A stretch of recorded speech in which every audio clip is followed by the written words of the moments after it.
அனைவருக்கும் என் அன்பின் வணக்கம். செந்தமிழே உயிரே நறுந்தேனே, செயலினை மூச்சினை உனக்களித்தேனே, நைந்தாய் எனில் நைந்து போகும் என் வாழ்வு, நன்னினை உனக்கெனில் எனக்கும் தானே. அன்னை தமிழை வணங்கி நம் தமிழால் இணைவோம் உலகத் தமிழ் பேரியக்கத்தின் தொடர் நிகழ்வுகளில் இந்த மார்கழி மாதத்தில் 2ஆம் நாளான திருநாளன்று உங்கள் அனைவரோடும் திருப்பாவையை பகிர்ந்து கொள்ள அன்போடு காத்திருக்கிறேன்.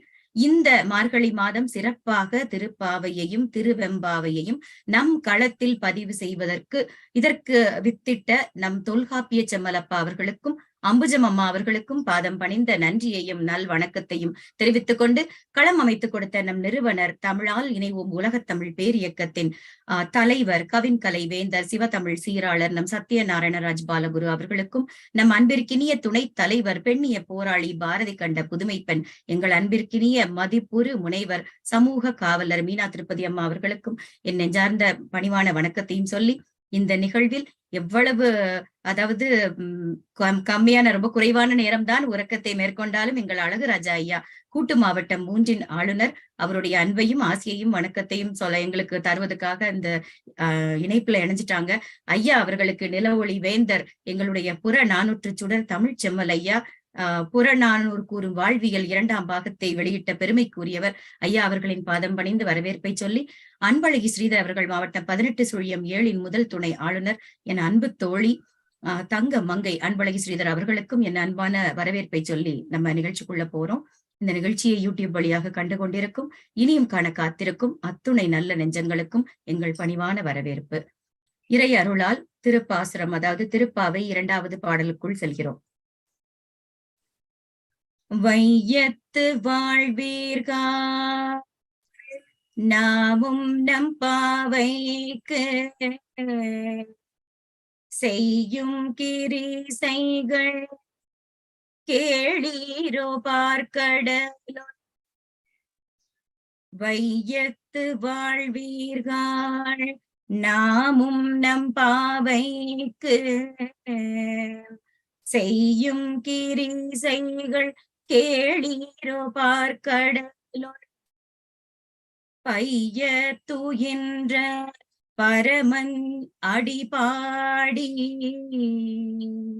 நெய்யுண்ணும் பாலுண்ணும் நாட்காலே நீராடி. பைய துயின்ற பரமன் அடிபாடி நெய்யுண்ணும் பாலுண்ணும் நாட்காலே நீராடி. மையிட்டு எழுதோம் மலரிட்டு நாம் முடியோம் செய்யாதன செய்யும் தீக்குறளை சென்றோதோம். மையிட்டு எழுதோம் மலரிட்டு நாம் முடியோம் செய்யாதன செய்யும் தீக்குறளை சென்றோதோம். ஐயமும் பிச்சையும் ஆந்தனையும் கை காட்டி உய்யுமாறெண்ணி உகந்தேலோரெம்பாவா. ஐயமும் பிச்சையும் ஆந்தனையும் கை காட்டி உய்யுமாறெண்ணி உகந்தேலோரெம்பாவா. இந்த திருப்பாவையில நம்ம ஆண்டாள் என்ன சொல்றாங்கன்னு பார்க்கலாம்.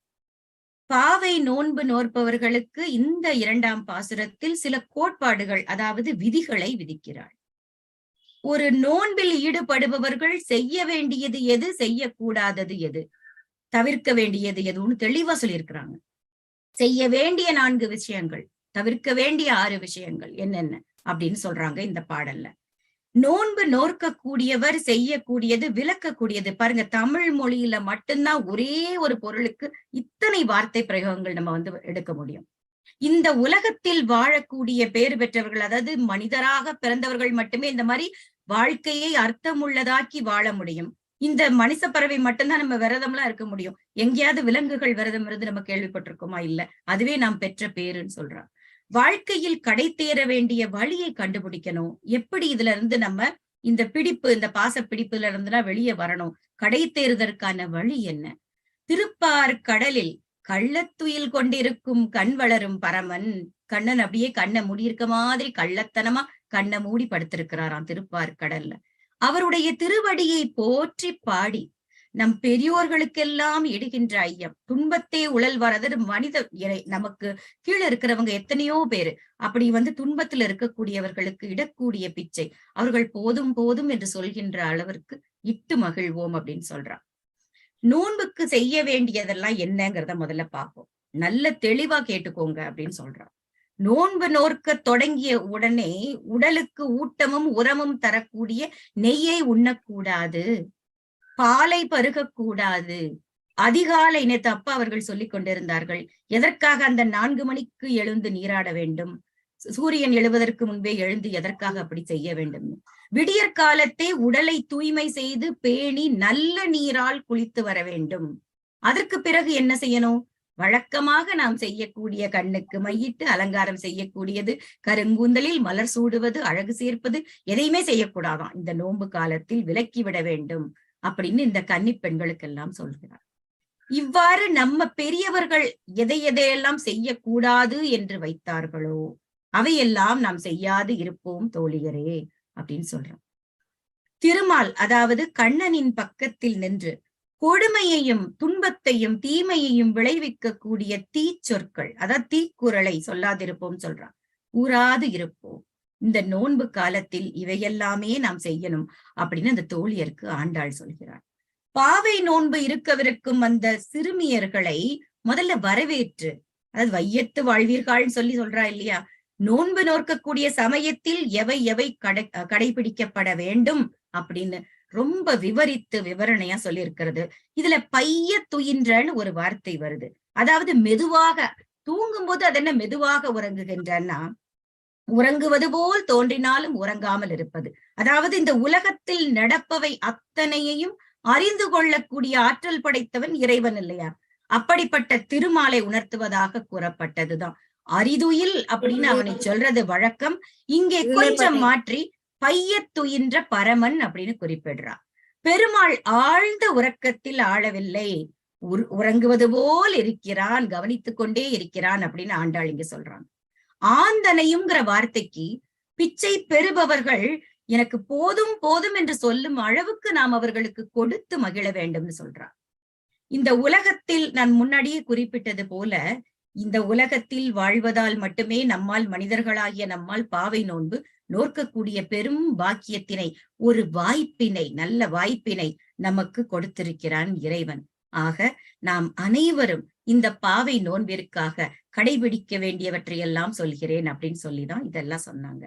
யோக நித்திரை கண்ணனை சொல்லும் பொழுது அவர் அந்த நாகத்து மேல படுத்திருக்கதே பாக்குறதுக்கே ரொம்ப ஆனந்தமா இருக்கும் இல்லையா? ஸ்ரீரங்கம் பெருமாள் பார்த்திருக்கோம் நம்ம எல்லாரும். ரொம்ப அழகா ஆனந்த சயனத்துல இருக்க மாதிரி படுத்திருப்பாரு. அந்த திருப்பார் கடலில் யோக நித்திரையில் ஆழ்ந்திருக்கக்கூடிய நம் பரமனின் திருநாமத்தை எப்போதும் பாடிக்கொண்டிருக்க வேண்டும். நெய், பால் முதலிய உணவையெல்லாம் நாம் உண்பதை தவிர்க்க வேண்டும். அதிகாலையில் நீராட வேண்டும். கண்ணுக்கு மையிட்டுக் கொள்வது, கூந்தலுக்கு மலர் சூடுவது, இது எல்லாத்தையும் செய்யக்கூடாது. வரிசையா சொல்லிட்டு வந்தது திரும்ப ஒரு முறை சொல்லி முடிக்கிறேன். முன்னோர்கள் தவிர்த்த, பெரியவர்கள் எதையெல்லாம் தவிர்த்தார்களோ அப்படிப்பட்ட தீய காரியங்களை நாமும் தவிர்க்க வேண்டும். மற்றவங்களுக்கு ஒரு தீங்கு விளைவிக்கக்கூடிய வகையிலான எந்த ஒரு செயலையோ ஒரு சொல்லையோ கூட சொல்லக்கூடாது. அடுத்தவர் மீது கோள் சொல்வதுன்னு சொல்லுவோம் இல்லையா, அப்படி எதுவும் புறம் பேசக்கூடாது அப்படின்னு சொல்றாங்க. குருகுலத்தில் பயிலக்கூடிய மாணவர்கள், அதாவது ஒரு வசதி குறைவான பிள்ளைகள் அனைவருக்கும் தானமும், துறவிகளுக்கு பிச்சையும் அவர்கள் போதும் போதும் என்று சொல்லும் அளவுக்கு நீங்கள் கொடுக்க வேண்டும்.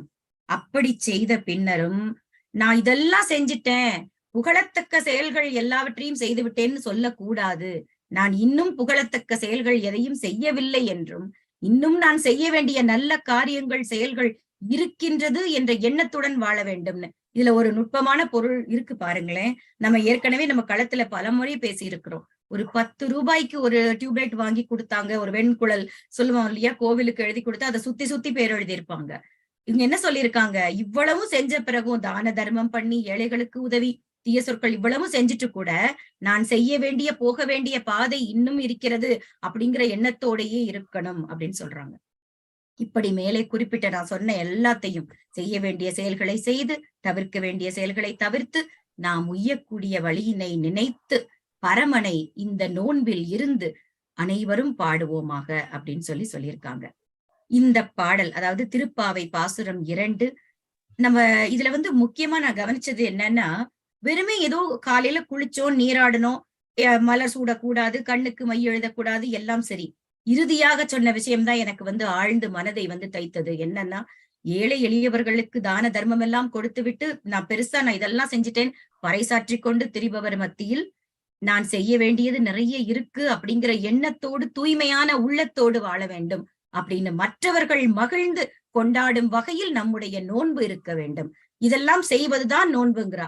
வெறுமே சாப்பிடாம இருக்கிறது மட்டும் இங்கே நோன்பு இல்ல அப்படிங்கிறதுதான் இங்க ஆண்டாள் நாச்சியார் அவர்களுடைய கூற்றாக இருக்கிறது என்பதை சொல்லி, இந்த திருப்பாவை பாசுரம் 2 எனக்கு தெரிந்த வகையில் உங்களோடு பகிர்ந்து கொண்டமைக்கு இறைவனுக்கு நன்றி சொல்லி களம் அமைத்து கொடுத்த நம் நாயகன், தலைவர், கவின்கலை வேந்தர், சிவத்தமிழ் சீராளர் சத்யநாராயணராஜ் பாலகுரு அவர்களுக்கு மீண்டும் என் நெஞ்சார்ந்த நன்றியையும் அன்பையும் சொல்லி, இங்கே இணைந்திருந்து என் வாய்மொழியை கேட்ட ஆண்டோர் சான்றோர் பெருமக்களுக்கும் தோழமைகளுக்கும் என் பணிவான நன்றி. அடுத்த பாசுரத்தில் சந்திப்போம்.